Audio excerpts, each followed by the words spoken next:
I'm Noah Garrett, and this is Caleb Quorum, and this is the NNC Football Talk podcast. This is episode 1. We're just going to be going over the NFL playoffs and kind of what's been going on there. And so we're going to start out with the divisional games because that's probably the best football we've seen in quite a minute. Actually, I want to talk about the Bengals and the Titans game first. Thought that was probably one of the more boring games of the weekend, even though I still thought it was a good game. I'm going to bring up the fact that Ryan Tannehill proved that he isn't legit with 3 interceptions. Yeah, I think he kind of ruined his team's chances at the beginning, but then although it was a low-scoring game, I think it still was pretty entertaining in the aspect that it was close and it came down to a final drive for both teams. Tied 16-16, Ryan Tannehill.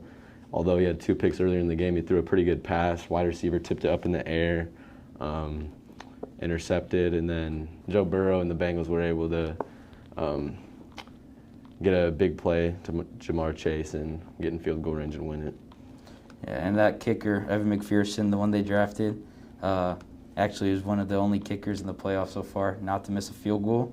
49ers upset the Packers 13-10, and that game was filled with lots of defense. Aaron Rodgers has struggled throughout his career against the 49ers, which was the team that a lot of people thought was going to draft him growing up in California. But the big question that sparked after that is, what's Aaron Rodgers going to do? Yeah, if I was a Packers fan, I'd be worried because Devontae Adams is a free agent. Jordan Love doesn't look good either. Yeah, Zadarius Smith's a free agent. Aaron Rodgers is a free agent. Their OC just left for Denver, which is bringing up talks of Aaron Rodgers going to Denver this offseason. And they have one of the worst cap spaces in the league at the moment. So. It kind of reminds me of a Saints situation a couple years back when their cap started getting pretty far in the negatives, and Drew Brees was there, and there was question, is he going to retire or not? And there's a possibility that Rodgers could retire after the season. He's still competing at that MVP level, but anything is possible. He's talked about how he wasn't really happy with how they drafted Jordan Love, and has made it quite apparent that football's not his main priority, or it doesn't have to be his main priority. So I could see him doing anything from retiring, going to the Broncos. I could see him to the Raiders.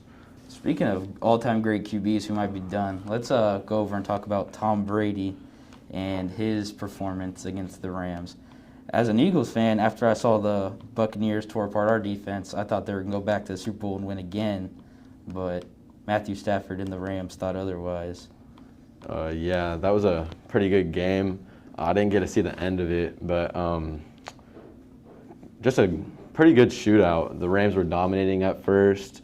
Then, Tom Brady does Tom Brady things and comes back and, almost got it there, scored with just a little bit of time left, and then the Rams were able to get into field goal range and get another last-second field goal, which has been the trend in these playoffs, is just last-second scores, and then not just last-second scores, but overtime scores like the Bills and the Chiefs. But, yeah, for Rams and Bucks, though, bringing up the question, is Brady done?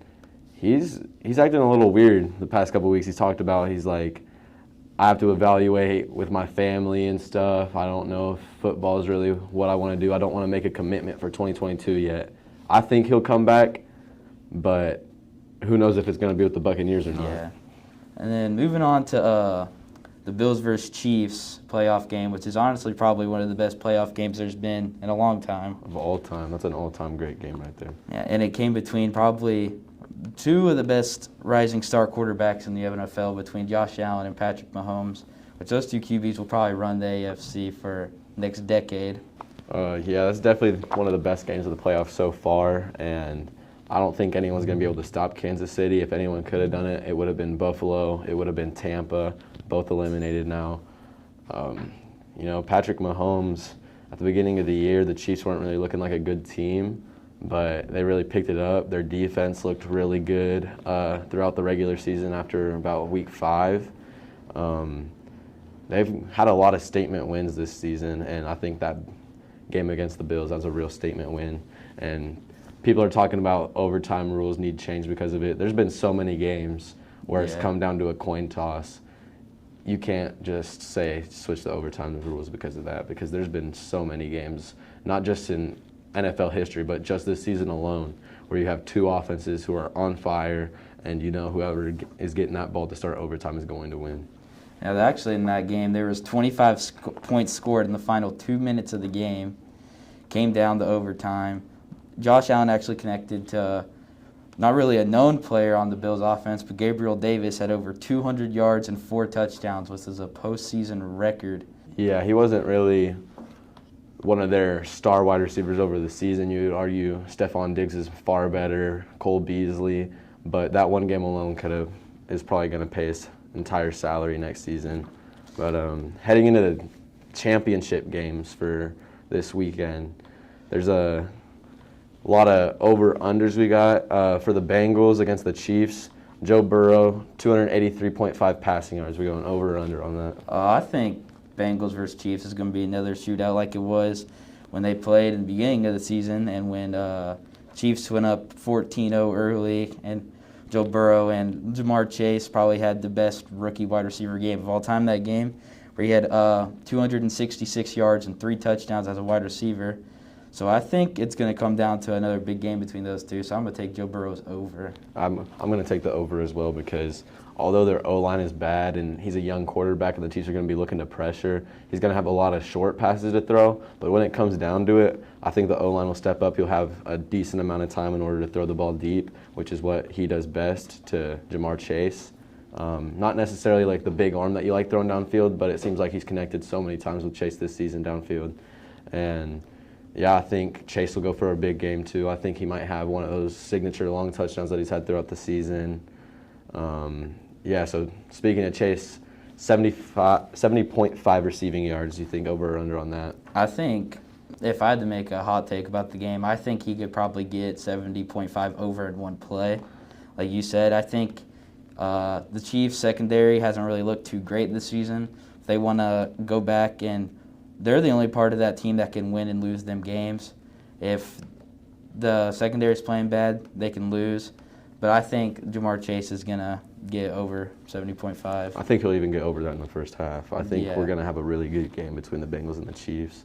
Although people think it's going to be a blowout, I don't think it'll be too bad. The Bengals are a really entertaining young team. Even if they lose, give them the respect, because no one even had them going this far. At the beginning of the year, no one even had them in the playoffs. So just for them to even make it to this point and have the chance to play the best quarterback in the league, and the Chiefs who have made it to 4 straight AFC championships, that's a big game for Joe Burrow and the Bengals.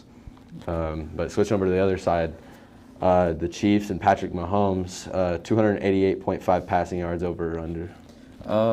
I think that I could see it either way, because Patrick Mahomes, he averages the most passing yards in the game in minimum 50 starts ever, with like 315 or something like that, which is insane, because you would think 300 yards is a great game, but he's consistently putting up 300 yards a game. This is an average Patrick Mahomes. Yeah, that's like an average game for him.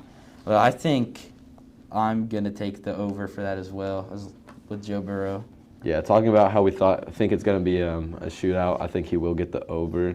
But however, his star wide receiver, Tyreek Hill, I have him going under 78.5 receiving yards. There's been a lot of games over his career in the playoffs where he just hasn't shown up, and I think this is going to be one of those games, and he's not going to hit that mark.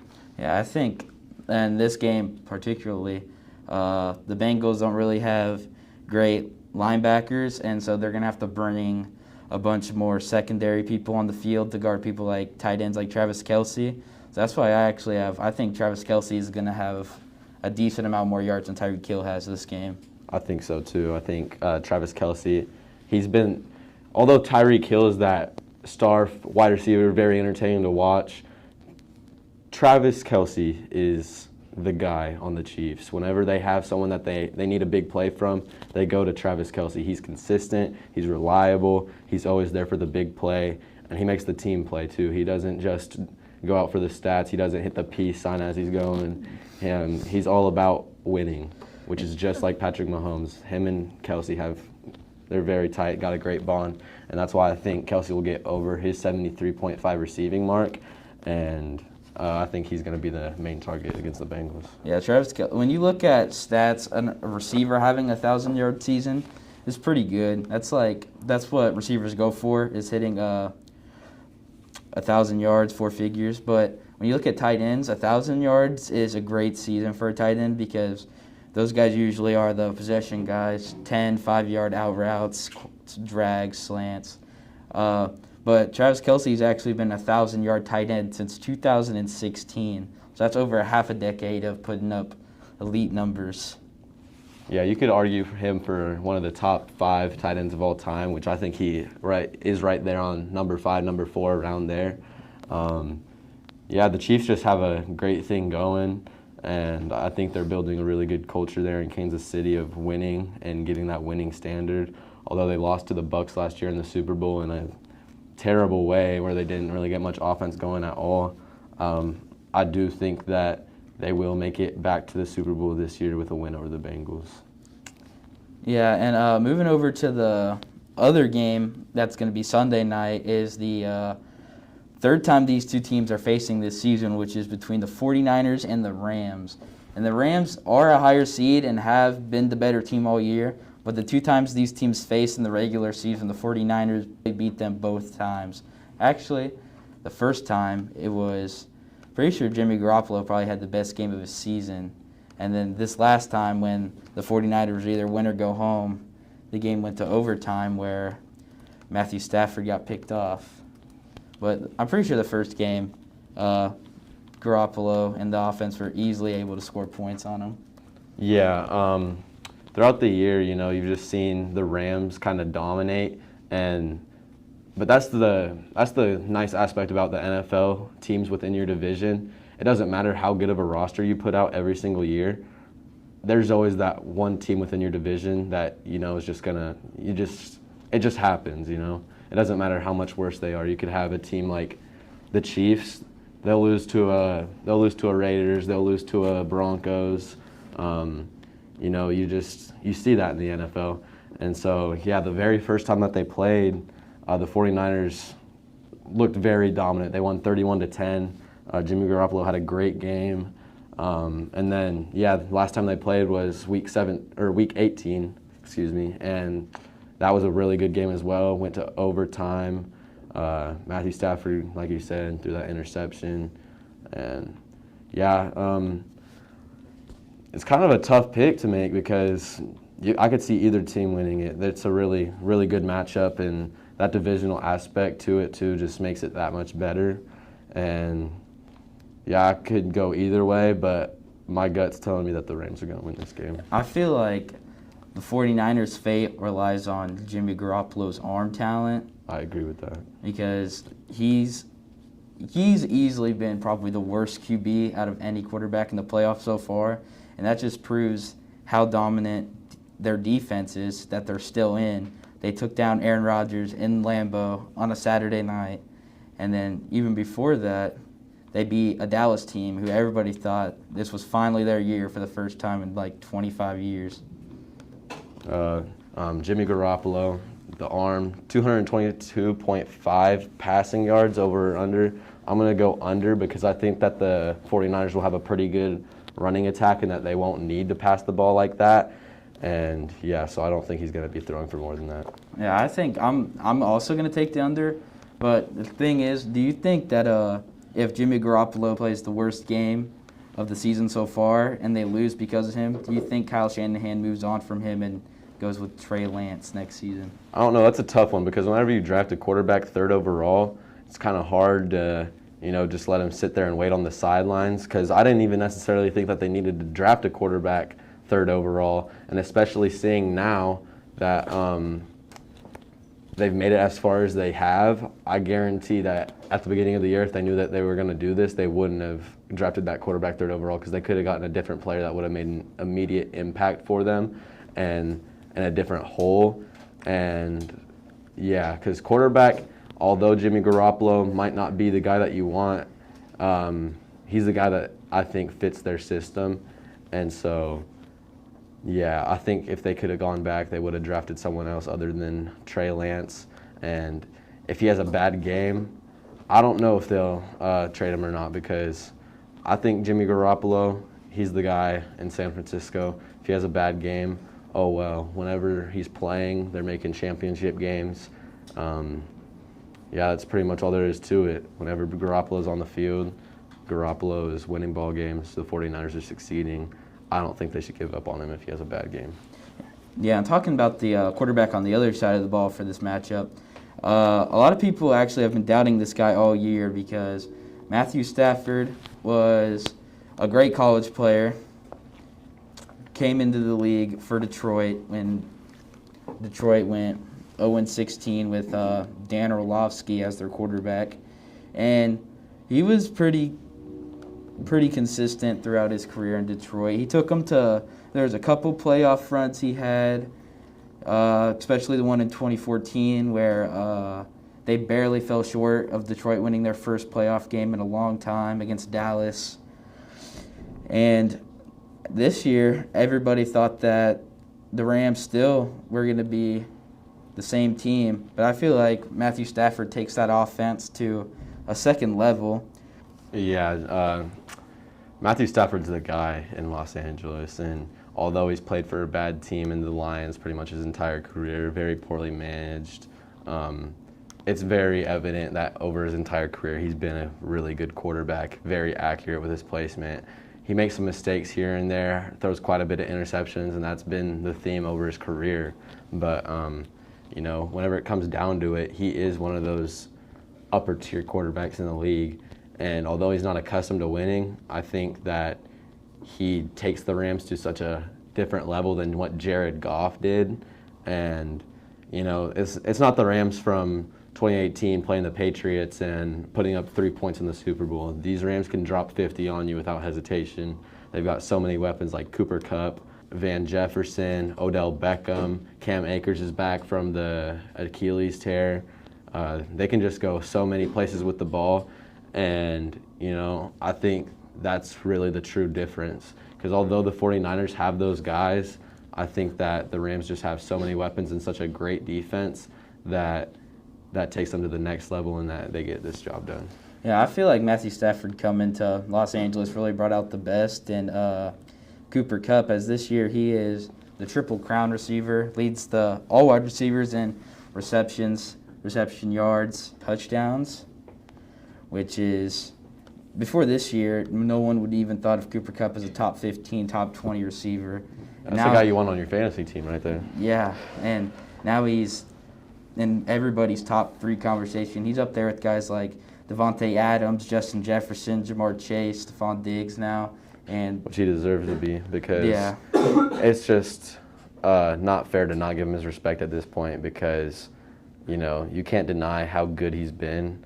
And that's just been Stafford's favorite target ever since week 1. They were like, a lot of people thought that Robert Woods was going to be like that guy, wide receiver number 1 in LA, and he went down with an injury later on in the year. But even at the beginning of the year when he was healthy, he wasn't. Cooper Kupp just stood apart from everyone else on that team. Yeah, I think Cooper Kupp really has solidified himself as a top 5 receiver in the league. Yeah, I hear a bunch of people talking about how he's not as tall or as fast or has as good hands as people like DeAndre Hopkins or Devontae Adams, but personally, I would take production over talent every day, because exactly. I think him this season has had a better season than DeAndre Hopkins has had his whole career. Yeah, that's what a lot of people get mixed up in, like, top player conversations. They value the potential a lot more than they value the actual production of the player. But for both these games, we'll start with the Bengals and Chiefs. Who do you got winning? Bengals, Chiefs, I've got Chiefs. Do you think they're going to cover their 7.5-point spread? I don't know, because I think it's going to be a close game, so I don't know if they'll win by more than a touchdown, but I guarantee that's going to be a good game and that Kansas City will win the game. I don't see the Bengals getting it done. Yeah, as bad as I want to take Joe Burrow in the win, I just don't think that. Yeah, don't get me wrong. I'll be rooting for the Bengals and Burrow, but I don't think they win it. I just don't think that team has enough playoff experience on it, because half those players only have 2 playoff games under their belt, and they're playing in Arrowhead, which is probably a different environment than they've been playing at all season. Arrowhead is one of the toughest environments to play in, and, you know, they just have one of the loudest fan bases. That's the loudest stadium in the entire league. And with a very inexperienced team, that's a very dangerous environment to go into. And although you have a top 10 wide receiver, rookie Jamar Chase, he's going to win Rookie of the Year, most receiving yards ever for a rookie, passing guys like Randy Moss, Jerry Rice, players like that. They have a lot of great young talent. They don't get the job done this year. And then the other game, I'm going to have the Rams covering their 3.5 spread. I feel like the 49ers have had a great run, and they knocked off the Rams twice. But I feel like Sean McVay's too smart and too good of a coach to let them lose to the same team 3 times in a row. Yeah, I agree with that. Sean McVay, as I said earlier, Kyle Shanahan's one of the young and bright minds in the NFL when it comes to coaching, but Sean McVay is probably the best young coach in all of football, and although he's lost to the 49ers twice this season, I don't see it happening 3 times. The Rams definitely cover the 3.5 spread. I think they win by a touchdown or 2. It's going to be a great game. Yeah.